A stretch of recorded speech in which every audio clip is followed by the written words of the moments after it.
Big pass mid night லைவ்ல confession ரூம்ல 2 வார்டனையும் கூப்பிட்டு பிக் பாஸ் ஒரு சில இன்ஸ்ட்ரக்ஷன் கொடுத்து அமைச்சிருக்காரு.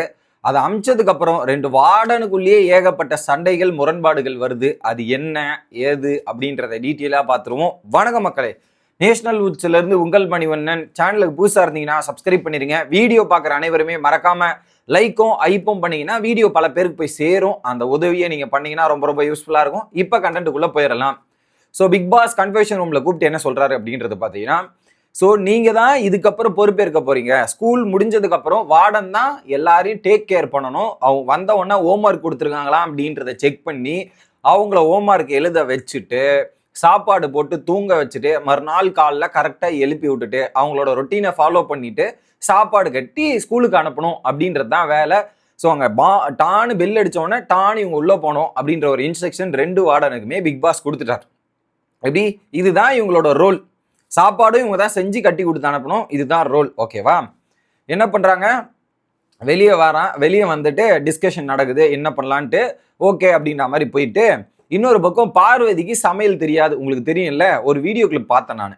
என்னன்னா, பார்வதி சமைக்க சொன்னா அந்த குக்கர் இருக்குல்ல, குக்கர் மூடி போய் அதை ஓப்பன் பண்ணும்போது மூடி போய் உள்ள மாட்டிக்கிட்டு அதை பண்ண தெரியாம பண்ணி ஒரு சில விஷயங்கள்லாம் பண்ணிட்டு இருக்கு. இப்பதான் தெரியும் போல இருக்கு பார்வதிக்கு சமையல் எவ்வளவு கஷ்டம், சமையல் எவ்வளவு விளைவுகள் இருக்குன்றது. அந்த ஒரு நொடி, அந்த ஒரு நிமிஷம் அவங்களுக்கு புரிஞ்சிருக்கும்னு நினைக்கிறேன். அந்த குக்கரை கைட்டு தெரியாம அதுக்கப்புறம் அசிஸ்டன்ட் வார்டன் வந்து அதை கைட்டு ஹெல்ப் பண்ண தருணங்கள் பார்க்க முடிஞ்சு. இன்னொரு பக்கம் இந்த குக்கிங்லேயே இவங்க 2 பேருக்கும் மாத்தி மாத்தி சண்டை வர்றதையும் நம்மளால பார்க்க முடிஞ்சு. ஸோ என்ன பண்றாங்க, பார்வதி ஒரு விஷயத்தை எடுத்து வந்து அப்படியே பத்த வைக்கிறாங்க கேஸை. பார்த்தா அந்த கேஸ் ஆல்ரெடி எரிஞ்சிட்டு இருக்கு. உடனே ஏமா என்னம்மா பண்ற, ஆல்ரெடி அங்க அடுப்பு எரிஞ்சிட்டு தாம்மா இருக்கு, ஏன் அப்படி பண்ற அப்படின்ற மாதிரி இருக்கு. இரு நம்ம 2 பேரும் சேர்த்து பார்த்துக்கலாம் எஃப்ஜே.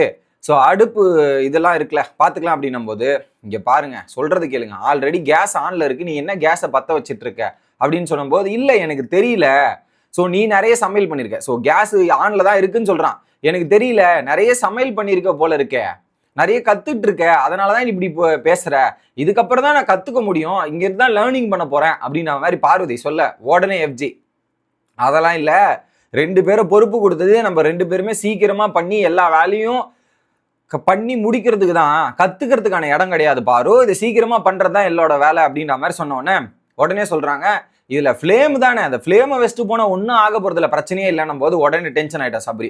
ஆல்ரெடி கோவக்காவை கருக விட்ட, இப்ப ஃபிளேம் தானேன்ற மாதிரி அசால்ட்டா சொல்ற, இதெல்லாம் ரொம்ப தப்பு பாரு அப்படின்னும் போது, எனக்கு ஸ்டூடெண்ட் முக்கியமா சமையல் முக்கியமா அப்படின்னு பார்த்தா, ஸ்டூடெண்டோட மன கஷ்டம் தான்டா முக்கியம், கோவக்காயா முக்கியம், ஸ்டூடெண்டோட மன கஷ்டம் எனக்கு முக்கியம்டா அப்படின்ற மாதிரி சொல்றாங்க. உடனே எஃப்ஜே, டீச்சர் இருக்காங்க நீ ஏன் அப்படி பண்ற, டீச்சர் இல்லைனா நீ போறது ரைட்டு நியாயம் இருக்கு, அதான் டீச்சர் இருக்காங்களே நீ ஏன் பாரு போற அப்படின்ற ஒரு கேள்வி கேட்டும்போது, இல்லடா ஸ்டூடெண்ட்ஸ் நல்லது தானே வார்டன் இருக்கணும், அதனாலதான் நான் போனேன் அப்படின்ற மாதிரி சொல்றாங்க. இல்ல என்கிட்ட சொல்லிட்டு போலாமே நீ அப்படின்ற ஒரு கேள்வி கேட்கறான். நீ போறது போ, என்கிட்ட சொல்லிட்டு போலாம்ல, அங்க ஆன் பண்ணிருக்க இதெல்லாம் பண்ணிருக்கலாம், வார்டனும் அசிஸ்டன்ட் வார்டனும் சேர்ந்து பார்க்கலாம், உங்களை மாதிரி நிறைய சேர்ந்து வேலை பார்க்கலாம் அப்படின்ற மாதிரி சொல்லிட்டு, உங்களா மாதிரி நான் நிறைய பேரை பார்த்துருக்கேன் எஃப்ஜே அப்படிங்கிற மாதிரி சொல்றாங்க. உடனே எஃப்ஜி, 12 வருஷமா நான் அதான் பார்த்துட்டு இருக்கேன், இப்படி ஏமாத்தி தான் 12 வருஷமா தள்ளி விட்டு நீங்க வந்துட்டு இருக்கீங்க, நீங்க யாரு என்ன ஆளுன்றது எனக்கு தெரியும் அப்படின்ற மாதிரி எஃப்ஜேவும் கவுண்டர் கொடுக்குறான்.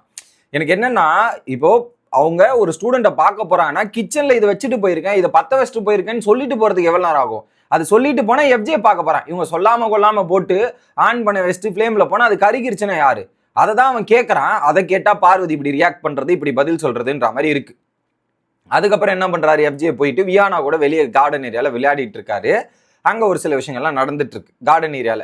ஸோ வார்டன் போயிட்டு ஸ்டூடெண்ட்ஸ் கூட விளையாடவே கூடாது, பட் அவர் போய் விளையாடிட்டு இருக்காரு. இதை பார்வதி நல்லா நோட்டீஸ் பண்ணிடுறாங்க, அதை இன்ஃபர்மேஷன் அங்கிறது கலெக்ட் பண்ணி வச்சிடறாங்க. ஓகே, அதுக்கப்புறம் உள்ள வந்து கேட்குறாங்க, பசங்களை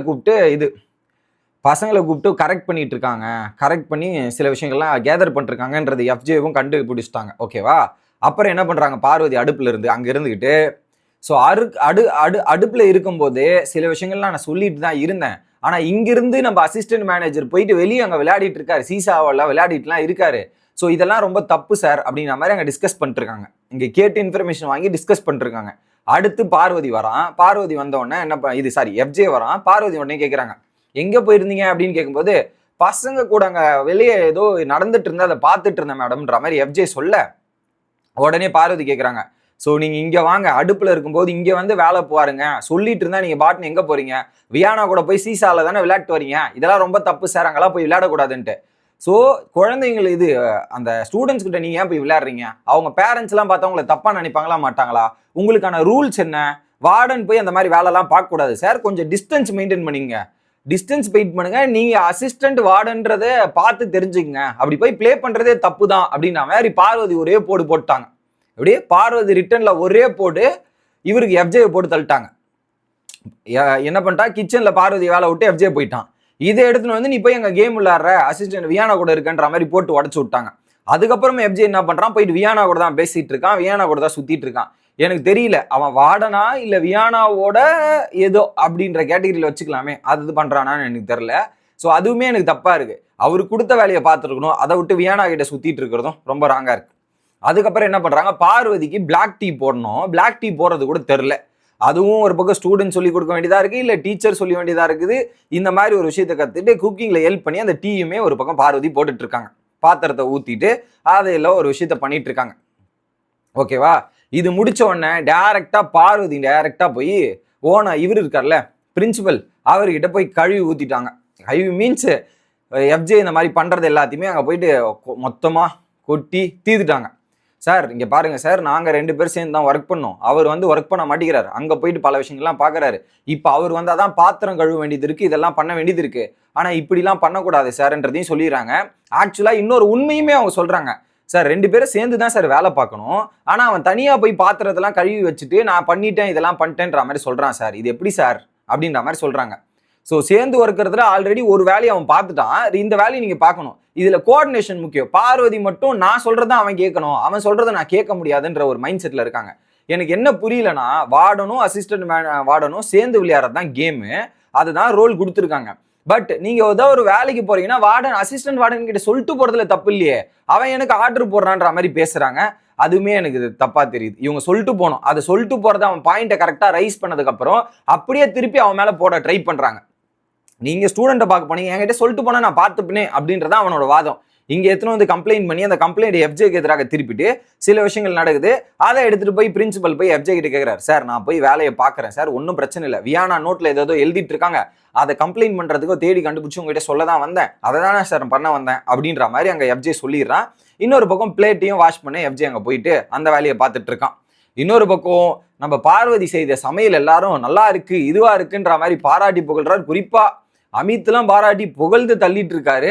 இன்னொரு பக்கம் நீங்க அதுல பார்த்துருப்பீங்க எபிசோட்ல, சபரி மற்றும் விக்ரம் இவங்க 2 பேரும் மாத்தி மாத்தி கலாச்சிக்கிட்டு அவங்கள வெறுப்பேத்திட்டு இருந்தாங்களே, அந்த தருணங்களும் அந்த டைம்ல தான் நடந்துட்டு இருந்தது. ஸோ அடுத்த இன்னொரு வீடியோல வந்து சந்திக்கிறேன். Bye guys.